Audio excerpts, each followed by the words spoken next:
നിങ്ങൾ V D Savarkar രാജ്യദ്രോഹി എന്ന് പറയുന്നു, ശരിയല്ല. എത്രയോ പതിറ്റാണ്ടുകൾ ആൻഡമാനിൽ തടവിൽ കഴിഞ്ഞ വി ഡി സാവർക്കറെ നിങ്ങളില്ലാത്ത കാര്യങ്ങൾ പറഞ്ഞ് ദ്രോഹിക്കുന്നു. ഞങ്ങൾ പഠിപ്പിക്കും.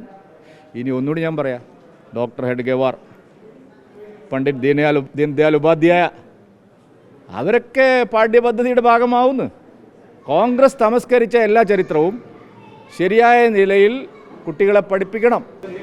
നിങ്ങൾ എന്താണ് നിങ്ങളൊരു ഞങ്ങളെക്കുറിച്ച് മനസ്സിലാക്കിയിരിക്കുന്നത്? നിങ്ങൾ ഈ വാർത്തകൾ, ഞാൻ പറയട്ടെ, ഈ വാർത്തകളൊക്കെ കൊടുക്കുന്നതിന് മുമ്പ് സാധാരണഗതി എന്നെ ഒരുപാട് പത്രക്കാർ ചോദിച്ചു. അവരാരും കൊടുത്തത് ഞാൻ വിചാരിക്കുന്നില്ല.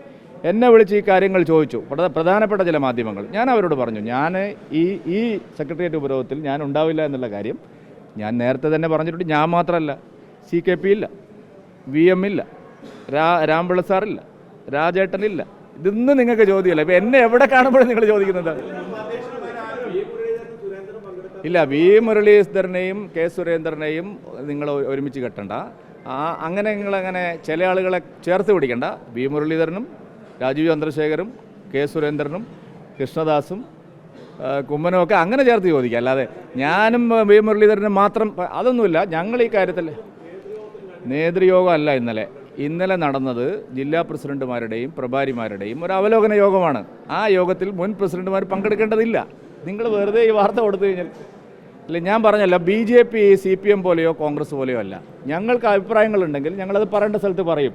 അല്ലാതെ യോഗം ബഹിഷ്കരിക്കുക എന്നിട്ട് മാധ്യമങ്ങളിൽ അത് പറയുക, അത് ഞങ്ങൾക്കില്ല. കഴിഞ്ഞ 5 കൊല്ലം നിങ്ങൾ എന്നെ ശരിയായ നിലയിൽ സഹായിച്ചു. ഇപ്പോൾ നിങ്ങൾ കാണിക്കുന്ന സ്നേഹത്തിന് ഞാൻ പ്രത്യേകം നന്ദി കുട്ടൻ നായരോട് പ്രത്യേകിച്ചും ഞാൻ അറിയിക്കുകയാണ്. ശരി, അല്ലല്ല, സഹായങ്ങൾക്ക് വലിയ നന്ദിയുണ്ട്, എപ്പോഴും ഓർമ്മിക്കണം.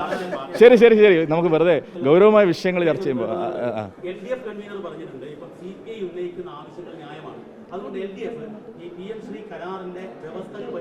അതിന് LDF കൺവീനർക്ക് അവിടെ വല്ല അധികാരമുണ്ടോ? എൻ്റെ അടുത്ത സുഹൃത്തും വളരെ വേണ്ടപ്പെട്ട ആളുമാണ് TP രാമകൃഷ്ണൻ, നല്ല മനുഷ്യനാണ്.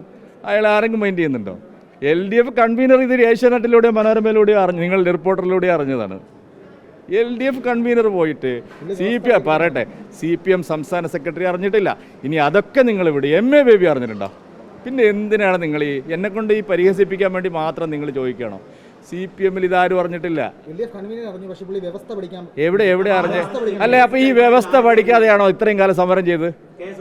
ഇന്നലെ ഞാൻ പറയട്ടെ, ശിവൻകുട്ടി ഇന്നലെ എല്ലാം എടുത്തിട്ട് കൊടുത്തു.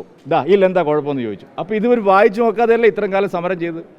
അതുകൊണ്ട് LDF പൊളിഞ്ഞ് പാപ്പരായില്ലേ? ആശയ പാപ്പരത്വത്തിൻ്റെ ആ ഉത്തുംഗ ശൃംഗത്തിലാണ് ഇപ്പോൾ നിൽക്കുന്നത്. പൊളിഞ്ഞ് പാപ്പര. പിണറായി വിജയനും ശിവൻകുട്ടിയും അല്ലാതെ വേറെ ആരും അറിയും? വേറെ ആരും അറിയില്ല. MA ബേബി അറിയില്ല, പാവം. പുള്ളിക്ക് എന്താ പ്രശ്നം? CPM-ൻ്റെ അഖിലേന്ത്യാ പാർട്ടി നടക്കണമെങ്കിൽ ഇവിടെ പിണറായി വിജയൻ്റെ സഹായം വേണം. നിങ്ങൾക്കറിയുന്നല്ലേ? അതുകൊണ്ട് അതൊന്നും പറയണ്ട. അതെല്ലാം ഇവിടെ രാജഭരണമാണ് എന്നുള്ള അഭിപ്രായം തന്നെയാണ് എനിക്കുള്ളത്. അല്ലെങ്കിൽ എപ്പോഴാണ് നോക്കൂത്തിയല്ലാത്തത്? കഴിഞ്ഞ ആഴ്ച MA ബേബി ഒരു ചോദ്യത്തിന് ഉത്തരം പറഞ്ഞു. 5 മിനിറ്റിൽ തിരുത്തി പറയേണ്ടി വന്നു. ഉഗ്രശാസനം വന്നു. ഇവിടെ ജനാധിപത്യ ഭരണമല്ല, ഇവിടെ രാജഭരണമാണ്. അത് നമ്മൾ മറക്കരുത്. നമ്മൾക്ക് എന്താ, നിങ്ങളുടെ കരാറല്ല ദീപക്, ഇത് രാജ്യത്തിൻ്റെ കരാറാണ്. അല്ല, ഞങ്ങൾക്ക് എന്ത് കരാറ്? ഞങ്ങൾ പാർട്ടിക്കാർ നടത്തുന്ന കരാറാണോ? ദേശീയ വിദ്യാഭ്യാസ നയം നടപ്പാവുമല്ലോ. നിങ്ങൾ വി ഡി സാവർക്കർ രാജ്യദ്രോഹി എന്ന് പറയുന്നു, ശരിയല്ല. എത്രയോ പതിറ്റാണ്ടുകൾ ആൻഡമാനിൽ തടവിൽ കഴിഞ്ഞ വി ഡി സാവർക്കറെ നിങ്ങളില്ലാത്ത കാര്യങ്ങൾ പറഞ്ഞ് ദ്രോഹിക്കുന്നു. ഞങ്ങൾ പഠിപ്പിക്കും. ഇനി ഒന്നുകൂടി ഞാൻ പറയാം, ഡോക്ടർ ഹെഡ്ഗേവാർ, പണ്ഡിറ്റ് ദീൻദയാൽ ഉപാധ്യായ, അവരൊക്കെ പാഠ്യപദ്ധതിയുടെ ഭാഗമാവുന്നു. കോൺഗ്രസ് തമസ്കരിച്ച എല്ലാ ചരിത്രവും ശരിയായ നിലയിൽ കുട്ടികളെ പഠിപ്പിക്കണം. നിങ്ങളെന്ത് വിചാരിച്ച് ഈ നെഹ്റുവിൻ്റെയും പിന്നെ ഇന്ദിരാഗാന്ധിയുടെയും മാത്രം ചരിത്രം പഠിച്ചാൽ മതി എന്നാണോ? കാര്യങ്ങളെല്ലാം ശരിയായ നിലയിൽ പഠിക്കണം. അതിനുള്ള സംവിധാനങ്ങളുണ്ടാവും. ഇഷ്ടമില്ലാത്തതിൽ പഠിക്കണ്ട, വളച്ചൊടിക്കില്ല. ശരിയായ ചരിത്രം കുട്ടികളെ പഠിപ്പിക്കണം. അത് ന്യായമായിട്ടുള്ള കാര്യമാണ്.